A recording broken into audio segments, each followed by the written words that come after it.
Muslims claim that Jesus was a Muslim, but when we turn to the best historical evidence about Jesus' life and teachings, we find plenty of reasons to conclude that Jesus was not a Muslim. Here are the top 10. Reason number 1, Jesus died on a cross.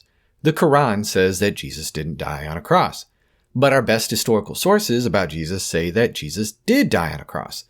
And even an agnostic historian like Bart Ehrman says, I am convinced beyond a shadow of a doubt that Jesus was physically crucified and died on the cross. That is rock bottom certain in my books, and it stands completely at odds with standard Islamic beliefs. The Muslim Jesus didn't die on a cross, but the real Jesus did. Reason number 2, Jesus taught his followers to call God Father. Father is not one of Islam's 99 names of God, and the Quran criticizes Christians for saying that they are the children of Allah. But our best historical sources about Jesus say otherwise. Jesus, when talking to his followers, repeatedly refers to God as your Father. For example, Matthew 6:6 says, But when you pray, go into your room, close the door, and pray to your Father who is unseen. Then your Father, who sees what is done in secret, will reward you. A Muslim Jesus wouldn't teach his followers to call God Father, but the real Jesus did. Reason number 3, Jesus calls himself the Son of God. The Quran criticizes Christians for calling Jesus the Son of God. It says, the Christians say, the Messiah is the Son of Allah. Such are their baseless assertions. But our best historical sources about Jesus say otherwise. In John 10:36, Jesus says, I am God's Son. And in Matthew 14:33, Jesus is worshipped and his disciples say, truly, you are the Son of God. A Muslim Jesus wouldn't call himself the Son of God, but the real Jesus did. Reason number 4, Jesus never mentioned the Kaaba and he never prayed towards Mecca. The Quran says that Allah has made the Kaaba, the sacred house, a sanctuary of well-being for all people. Surah 2:144 says, turn your face in prayer towards the sacred mosque in Mecca. Wherever you are, turn your faces toward it. But our best historical sources about Jesus don't say anything about the Kaaba in Mecca. Jesus never mentions a sacred house from the time of Abraham for all people and never turns his face to pray towards Mecca. Jesus never instructed his disciples to visit Mecca or face Mecca. There is no record of Jesus' followers doing this. A Muslim Jesus wouldn't ignore Islam's holiest places, but the real Jesus did. Reason number 5, Jesus didn't teach his disciples to fast during Ramadan.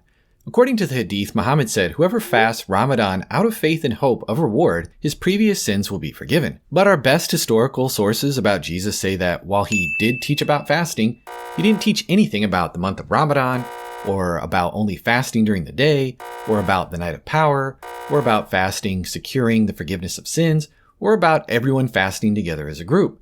That's some pretty important stuff to forget. Rather, Jesus taught in Matthew 6:17-18 that Christians should not make it obvious when they are fasting. A Muslim Jesus would not ignore Islam's holiest month, but the real Jesus did. Reason number 6, Jesus prayed while looking upwards. Muslims love to point out, at least once, Jesus prayed facing down. And since Muslims pray facing down, Jesus must have been a Muslim.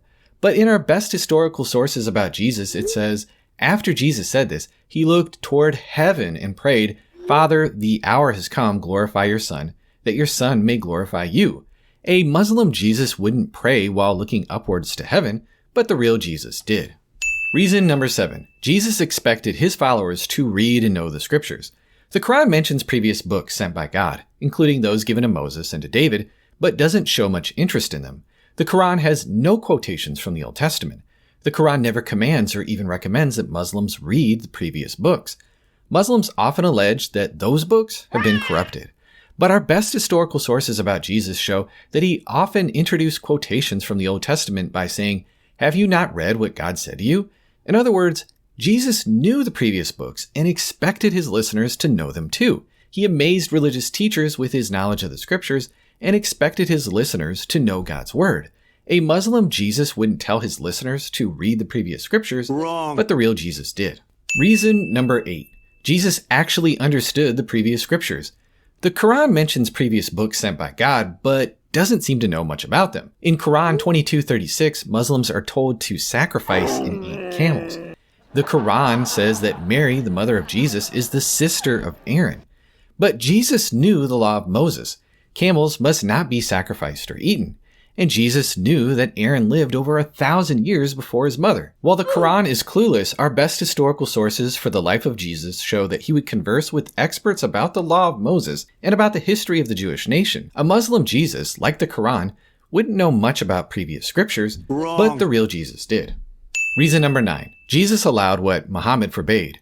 According to the Hadith, Muhammad taught that alcohol is completely forbidden. Not one single drop is allowed. But in our best historical sources about Jesus, he drank wine. It even provided wine for a wedding. Jesus taught his disciples to remember his death by drinking wine. The Bible consistently forbids drunkenness. But Jesus and all the prophets in the Bible before him did not forbid alcohol. A Muslim Jesus wouldn't allow the drinking of alcohol, but the real Jesus did. Reason number 10. Jesus forbade what Muhammad approved. According to the Quran, Muslims are permitted to have sex with their slaves. Quran 70:29-30 tells Muslims to guard their chastity except from their spouses or slave girls, for then they are free of blame. Quran 23:5-6, 424, and 33:50 say the same thing. Muslim history say that Muhammad used to visit Miriam and he had intercourse with her by virtue of her being his property. But our best historical sources about Jesus say that he had no sex slaves and didn't permit anyone else to have them either. Jesus affirmed that a husband and a wife become one flesh. What God has joined together, let no one separate. Jesus' followers taught that marriage should be honored by all and the marriage bed kept pure. A Muslim Jesus wouldn't have a problem with sex slaves, but the real Jesus did. How do we know what the real Jesus taught? It's contained in the 4 Gospels. Do you think I'm arguing in a circle? Not a chance. Check out these playlists on why the Gospels are historically reliable accounts of the life of Jesus.